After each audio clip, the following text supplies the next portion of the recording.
Poco meno di 24 ore dal terribile incendio che ieri ha devastato la Vidori Servizi Ambientali, siamo in compagnia del sindaco di Vidor, Albino Cordiali, per capire qual è la situazione attuale. Stiamo parlando del rischio che in queste ultime 24 ore ha tenuto un po' il fiato sospeso a tutta la cittadinanza, ovvero il pericolo della qualità dell'aria, del rischio della nume tossica che si è elevata ieri. Com'è la situazione? Quali sono i dati che l'ARPA ha fornito proprio in questi minuti?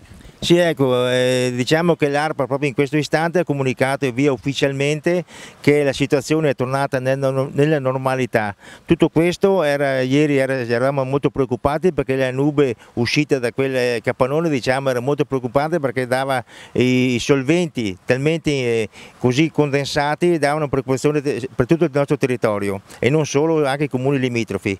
Dopodiché l'atmosfera, l'aria stessa è riuscita a diluire questi solventi in quantità talmente così diluite che non hanno dato nessuna preoccupazione. Difatti 2 minuti fa ho avuto la comunicazione ufficiale dall'ARPA che il territorio è tornato nella normalità, quindi i cittadini possono stare tranquilli per tutto quello che può riguardare questo inquinamento ambientale. Io come sindaco, visto che sono responsabile della salute dei cittadini, direi che magari per un giorno o due, o magari se non piove prima, che almeno i prodotti dell'orto chi li raccoglie potrebbe avere magari lavarli un attimo di più per sicurezza, perché anche se la parte dei solventi che sono andati nell'aria sono disciolti, però io direi tuteliamoci un attimo almeno per un giorno o due. Questo è importante per assicurare un po' i cittadini. Questo mi sento di dirlo perché è meglio essere sicuri al 100% piuttosto che essere un po' meno tranquilli, d'accordo? Quindi c'è stata l'emergenza, però la prudenza è comunque d'obbligo in questi casi.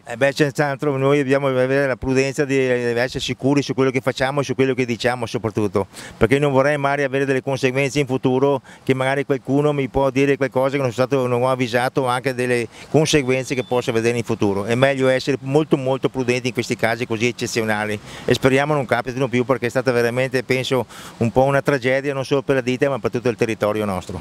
Ecco, a proposito, ha sentito i titolari dell'azienda Vidori, come li ha sentiti?